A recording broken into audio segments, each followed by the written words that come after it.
Check out Chicago right now.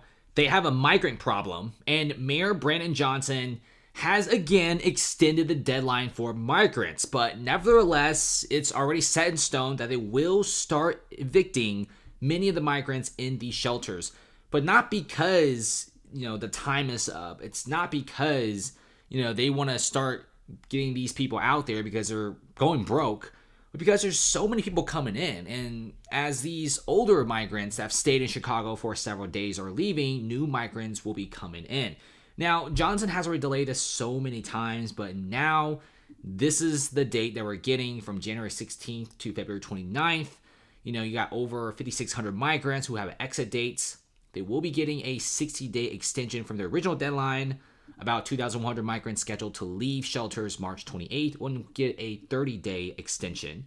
Now, if you look at what's going on in Chicago, yes, they're evicting migrants, but there's also a lot of backlash. And it seems like there's a small group of people in Chicago who wants the migrants to stay. They want the whole city to become a shelter. In fact, Chicago is not that big of a city, guys. If you check out Chicago right now, it's really not as big as you think, especially the downtown area, right? Check out the downtown area. How many people are here? A few 100,000. Go a little further out, so you get to the Chicago metropolitan area. That's when you get up to 2 million people. Yes, Chicago is big, but 2 million with 50,000 migrants, they're stretched super thin. In fact, if you look at what the Daily Mail is saying, the migrant population is swelling to 34,000. In fact, that's a very generous number. Some people are saying up to 50,000 people. And it doesn't really matter. Anything above 10,000 migrants for Chicago is already making the city on its knees. Mayor Brandon Johnson is asking suburban mayors for help. Nobody's pleased. Imagine you're just minding your own business in the suburbs of Chicago. You live on the outer sections, right? You live in North Chicago. Maybe you live a little bit over here in those little small suburban towns. Some towns are like an hour away from Chicago. They have nothing to do with the migrant crisis. But can you imagine the mayor of Chicago asking you to hey, turn your city into a massive migrant camp? You didn't ask for it. A lot of your fellow city mates don't want it. The mayor of your city doesn't want it. But for some reason, Chicago is almost like forcing you to do it. And this is causing a lot of big troubles because they're gonna have to start evicting these people.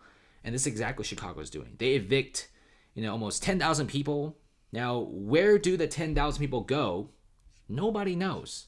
On the streets. In fact, some of the migrants don't speak English. Some of the migrants, they cannot find jobs. Okay, unemployment is kind of high in certain cities in the US, and it's kind of hard to find jobs. So you have 34,000, 40,000-ish people in Chicago, all migrants, okay? Some don't speak that language. It's very difficult to find a job, right? You just came to a new country. The chances of finding a job is super slim. And now you're evicted. You don't have a place to stay. Where do you go to? You're going to the streets. Okay, and Chicago doesn't want a bunch of people on the streets because this obviously impacts tourism, impacts businesses. So they're asking suburban guys to be like, hey man, please take in some of the migrants. I know we screwed up here. We got tens of thousands of people in here without preparing anything. And Chicago is already spending so much money right now. And it's getting so bad that even their airport is now turning into just a massive migrant camp. Chicago Airport is supposed to be a place of destination travels, not a homeless shelter. And if you look at the airport, workers are frustrated about this because there's more cleaning. There is so many people in this airport. And like I said, even the airports don't even have enough personnel to clean up after this many people. And Chicago is already spending, $250 million on this. But at the same time, they can't even open up like a small city-owned grocery store for the Chicago South Side food deserts. So I'm not really sure where they got their priorities, but some people say that their priorities are not straight at all. Now, wish all the best for Chicago. Been to the city. It's kind of fun. Has a lot of problems. Will definitely not live there.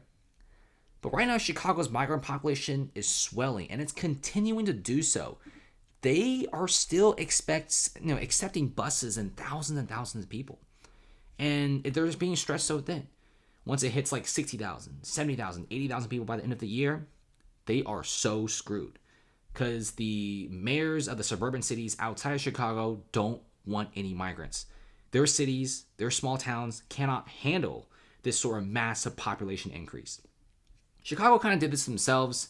The city is spending hundreds of millions of dollars, and they really don't know what to do, especially with this many people being evicted from the shelters. A lot of them will be sleeping on the streets. And Chicago winters are very cold. I have no clue what in the world is going on. Thanks for watching, guys. Comment below, and see you later. Subscribe for more information, more city news coming.